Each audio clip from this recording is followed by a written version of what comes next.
Hi everyone, thanks for joining us today. My name is Regan Ennis. I'm Tiffany Sutherland. And today we're going to talk a little bit about tennis and golfer's elbow. Now if you've heard about that before, you know that it is fairly common and there are treatments for it, so that's good news for you. So before we get started, we're going to give you a little bit of a trivia question. Place your comments below to this question.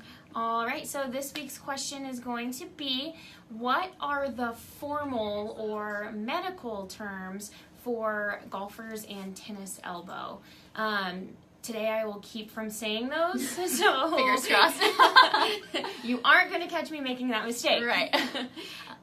If you've watched some of our previous videos, Karen Wilson has actually mentioned these before, so perfect. it's a good way to get this answer for you. So I guess we'll start with tennis elbow. So what is tennis elbow? So tennis elbow is actually a painful condition that will occur when the tendons in your elbow are overloaded. It can be caused by repetitive motions or overuse of your extensor muscles. So they call it tennis elbow because of it can be more common in people that play a lot of tennis or like racquetball, pickleball, that kind of stuff, and it's because of that repetitive motion, or even can be caused by bad form. We talked about maybe demonstrating that for you this week, and I think all of my form would be pretty bad, so we aren't going to put you through that, but yeah, so it's just that repetitive motion. Actually, tennis elbow and golfer's elbow are going to be along kind of those same lines of like what can be caused by like what we talked about last week with the carpal tunnel, just repetitive motion all the time. Right. So, what are some symptoms of tennis elbow? Symptoms, okay, so you're going to have pain that can radiate down the outside of your arm along those extensors, and it's going to be, it mainly can start around that bony prominence. I'm not going to give that one away, and it can start like just sneaking all the way down, so you'll have pain throughout your forearm and then can even go into your wrist sometimes. It can also cause weakness. Usually they'll start to go hand in hand with the lack of treatment for it. It'll start to hurt, like, it can start to hurt when you shake hands with someone, when you go to turn a doorknob, even grabbing on and holding that coffee mug again can cause pain. So there are several stretches that we can do for it. I'll wait to show it after we talk about golfer's elbow too, because it's going to be, if you tuned in last week, it's going to be very similar to what was shown last week too. Right. So what are maybe the differences between golfers and tennis elbow? So tennis elbow is, like I said, on the outside of the arm. Golfer's elbow actually starts to affect the inside of your arm. It's going to start at the bony prominence in the middle of your elbow and can radiate down that other side of your forearm into your wrist and hand. It actually can sometimes cause some numbness in your pinky and ring finger. Again, that's kind of like as the severity progresses, that's when you're going to start noticing more and more as it goes on. And it's like we said with the tennis elbow, it's actually those flexor muscles. So anytime you're having to, make a fist, flex your fingers, flex your wrist, that kind of stuff, it's going to start to bother the flexor muscles. Right. So, yep, inside of that elbow, you might, again, experience some stiffness, weakness. Again, with those handshakes, it might start to hurt, turning that doorknob again, and picking up anything with your palm down. A lot of us have a hard time like picking up our purses, and we always go palm down. You actually want to lift palm up. It helps take some of the pressure, and you're using more of your muscles to do it. So you learn something new every day. Every day. Every day. Yeah. So are the symptoms pretty much the same? You said the numbness in the fingers is the only real difference. Yeah, and it just depends on what side of the arm it's going to start causing the soreness. Really, like we said, starting in those bony prominences on your elbow. So one's going to be the outside, and then the other is going to be the inside. So it just kind of depends on where your symptoms are hitting. Awesome. And they call it golfers and tennis elbow. It actually affects very few golfers and tennis players, but Just the bad ones. Just the bad ones. You gotta Just work on kidding. that form. Yeah, stretch. Right.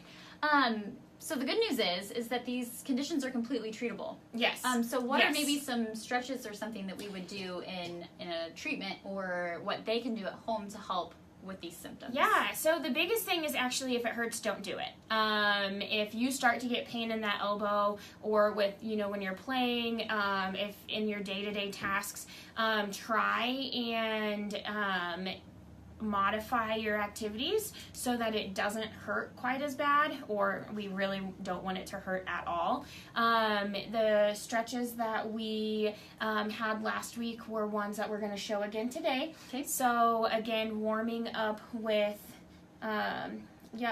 stretching palm up for that 20 to 30 second hold, stretching palm down again for that 20 to 30 second hold. Looks like we do have a question Perfect. from Whitney. So it says, does it help to wear a brace for tennis elbow? Yes.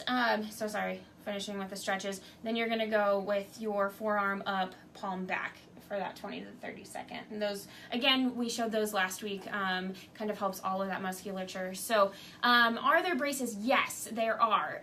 It kind of depends on the person on whether they feel like it makes a difference or not. Usually it's just a little strap that you can put around right underneath your elbow. It uses a little bit of compression, which that compression sometimes helps to alleviate pain. The big thing with it is you don't want to always trick your body into masking it, so because then you don't know if you're getting better or if you're just hiding that pain. Right. You're not solving the problem. Right. So the big things again are stretching, avoiding any activity that causes pain. Icing is a big one, and then obviously you need to consult your doctor too.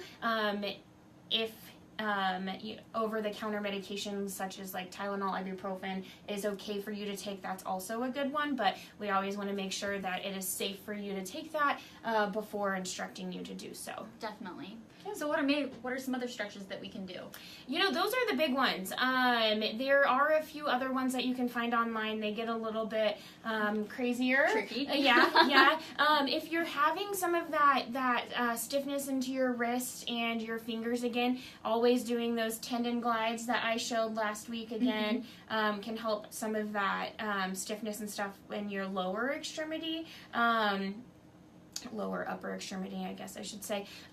So that's always going to help just keep the fluidity through there. And then, like we said, just your general stretches, trying to do that before and after activity. The best way to keep yourself from having these problems is by warming up and doing, periodic stretch breaks throughout your day, especially if you're someone that does do jobs, very, very repetitive jobs, or very, very repetitive when you're playing golf and tennis or any kind of racket sport, anything like that. Definitely. Yeah. So if you are experiencing some of these symptoms and it's starting to bother your everyday lifestyle, we would recommend either getting a referral from your doctor or finding out if your insurance allows you to come to us to help us help you.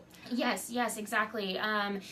Being set up on a different, stretching program and, periodically moving that up into a strengthening program is a great way to help tennis elbow and golfer's elbow. Another big thing, like we've mentioned several weeks in a row now, is A-stim. A-stim is very, very good for your inflammation, that kind of stuff. It just helps promote that natural healing process and a little bit more rapid response. And then, surgery is always maybe an option, but with these two, it's one that isn't as popular. It would have to be a very chronic case in most times for that to be needed. From the research I've done, it's usually they stay away from that for up to a year. Sometimes it would be more nerve involvement and stuff if they're looking at that. So well, that makes sense. Yeah. Awesome. Well, good news for those of you who are experiencing those sort of pain, the golfer's tennis elbow. Let's give them the trivia question one more time and place the answer to this below. Okay, the trivia question again this week is going to be, what are the formal or more medical terms for golfers and tennis elbow? And you'll want to shoot that into the comment section and we'll be able to pick a winner. Yes, and last week our winner is Wade, so we will be getting in contact with you to get your information to send you your gift card. Congratulations, Wade. Yeah, awesome. Well, thank you again for taking time to join us today. We hope that you learned something new, and we hope that you will join us next week, and we will talk about a topic that will hopefully be relevant to you. So awesome. We'll see you next week. Bye, guys. Bye. Maybe. End.